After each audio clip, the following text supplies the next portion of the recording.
est-ce qu'il y a des questions?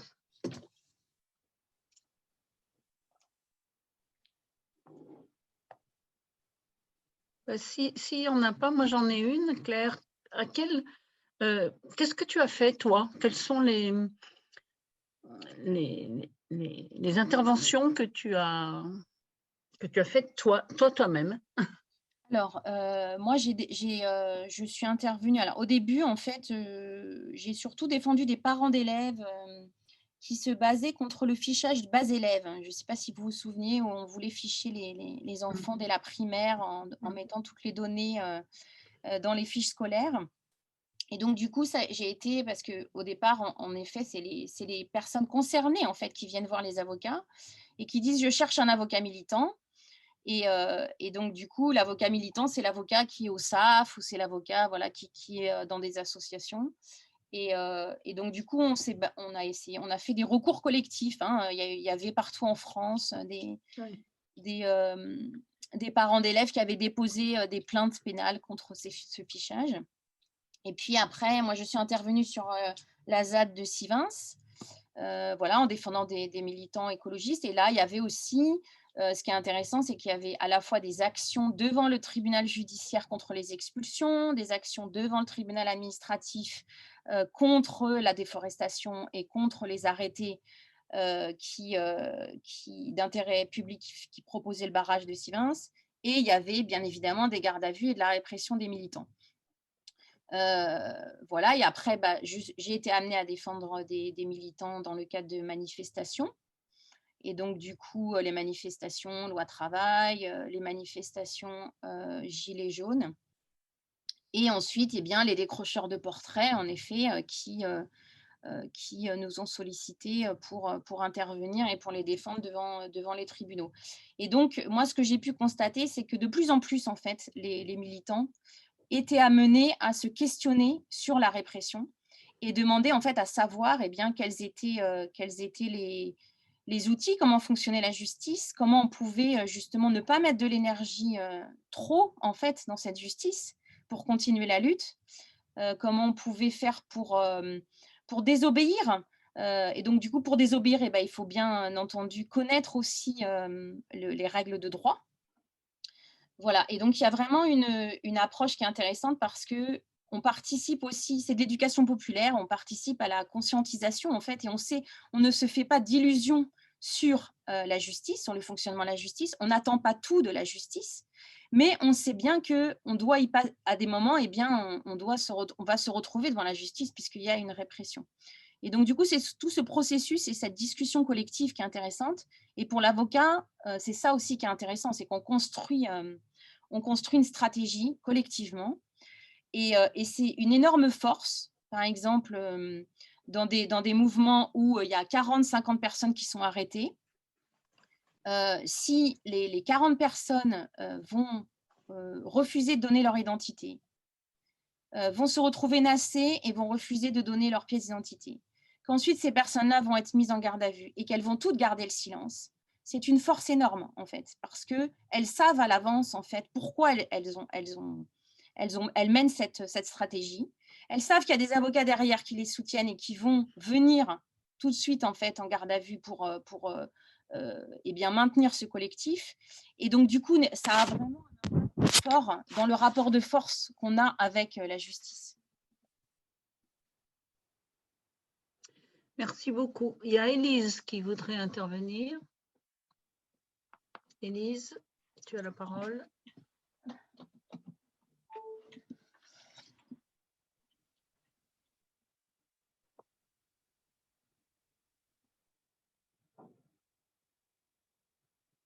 Élise. Élise.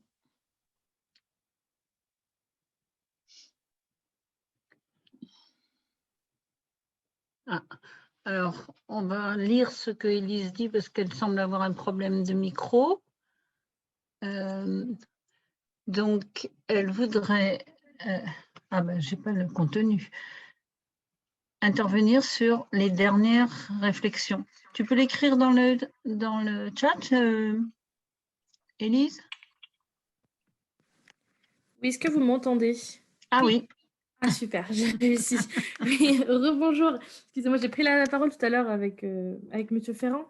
C'est une intervention qui reprend les deux pistes évoquées par Maître Dujardin il y a très peu sur le modèle anglais, puis sur l'idée de créer une entité indépendante qui recueillerait des fonds.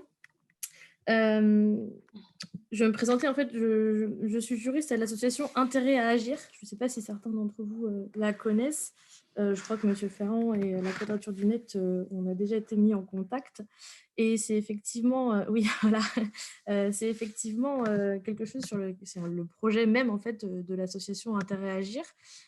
Pour faire une rapide présentation, si vous me le permettez, il s'agit d'un fonds de dotation et d'une association loi de 1901 qui a pour objet social de préserver, en tout cas d'actionner des contentieux stratégiques sur les biens communs. Rapidement, on développe et on entend développer ces stratégies dans plusieurs domaines que sont le respect de la dignité humaine, la protection de l'environnement, l'économie responsable, liberté numérique et le droit à la santé. Donc, c'est quelque chose d'assez large. On est à la fois sur les droits fondamentaux puis environnementaux.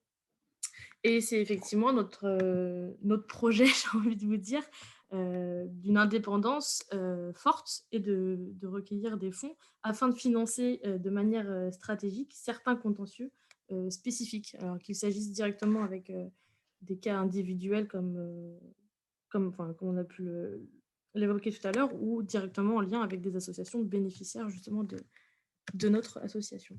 Voilà, donc je me permettais de dire qu'effectivement, l'initiative est là. Okay. Alors peut-être une remarque de Laurence aussi, avant que tu reprennes la parole, Claire. Laurence ?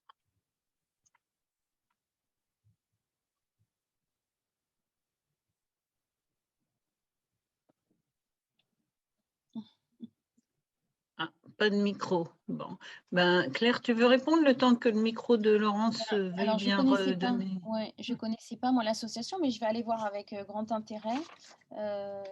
Et en effet, après, je ne sais pas selon quelle méthode, mais je pense que c'est quelque chose en effet qui peut être creusé, de mettre un peu toutes ces pistes autour de la table et de voir comment concrètement on pourrait allier, faire de l'alliance. Il y a quelqu'un qui a utilisé ce terme, je trouve que c'est intéressant, de faire des alliances, soit temporelles, éphémères, sur des actions particulières ou plus larges, pour tenter des pistes et trouver une solution française à justement ces actions de groupe qui ont du mal quand même, je suis d'accord, à émerger en France et qui sont vraiment très, très difficiles à mettre en œuvre. Merci. Est-ce que Laurence, ton micro a bien voulu repartir?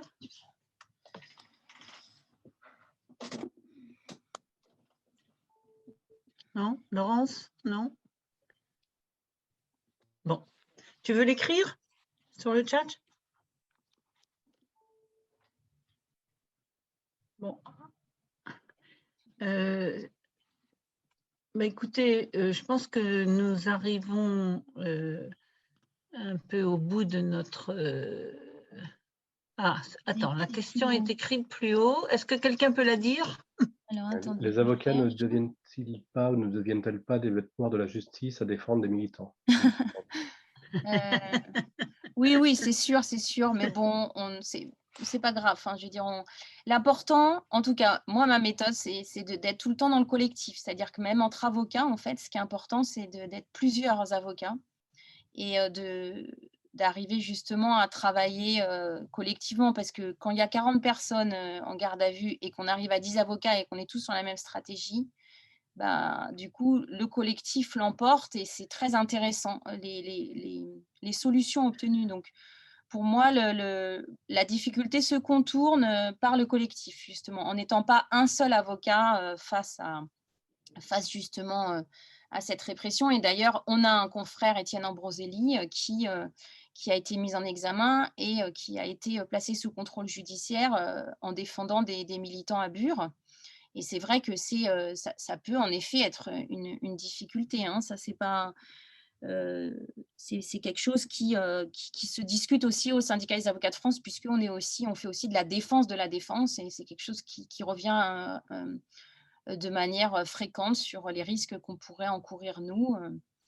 Mais voilà, de manière collective. Et puis de toute façon, c'est toujours intéressant d'être la bête noire du parquet. Ça veut dire qu'on fait bien son travail.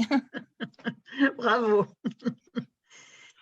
S'il n'y a plus d'autres interventions, on va peut-être, je vais te donner la parole, Glenn, pour donner quelques indications sur comment continuer. Ouais, donc quelques indications. C'est-à-dire que, comme on l'avait précisé au début du cycle, ce cycle de webinaire n'est qu'un point d'étape. On a appris énormément de choses, mais maintenant il s'agit de pouvoir mettre à disposition des orgas ou des chercheurs, des juristes, tout ce qu'on a réussi à rassembler. Donc c'est pour ça qu'on vous a un peu harcelé, à vous demander si vous vouliez contribuer à la production de fiches pratiques ou d'outils. Il en existe déjà, donc il y aura une première étape qui consistera à rassembler ce qui existe et peut-être à élaborer d'autres outils nouveaux. Et quand je dis élaborer, c'est plutôt coélaborer avec les premiers concernés, avec les organisations qui pourraient être amenées à s'en servir. Donc ça, c'est un peu le chantier qui s'ouvre aujourd'hui. C'est-à-dire que là, on a fait une étape qui était vraiment très riche, très intéressante, et merci vraiment à toutes et tous pour cela. Maintenant, on va mûrir un peu tout ça et on va revenir vers les personnes qui nous avaient laissé leur contact pour voir comment on embraye la seconde et on travaille à la production de ces outils pour répondre en fait aux besoins des mouvements sociaux, environnementaux, et voir comment mieux les accompagner, comment les chercheurs engagés aussi peuvent contribuer cette triade justement qu'on a appelée science, société, démocratie, comment on peut activer ça de façon très très concrète. Voilà. Donc merci à la fois aux intervenants, participantes et aux intervenantes. Et on revient vers ceux qui sont intéressés très vite. Et si vous n'avez pas eu le temps de nous donner votre contact, vous pouvez nous contacter à l'adresse ssd@sciencecitoyenne.org que je mets dans le chat et on pourra échanger, ne serait-ce que si vous souhaitez être juste informé de la suite des événements, c'est déjà une chose qu'on peut faire. Ah, on t'entend plus, Bénédicte. T'as pas le micro. Je dis merci, bravo et bonne soirée à tous. Bonne soirée, bonne fin de journée. Très original. Bonsoir. Merci. Merci, au revoir. Merci beaucoup. Merci beaucoup. Au revoir, merci.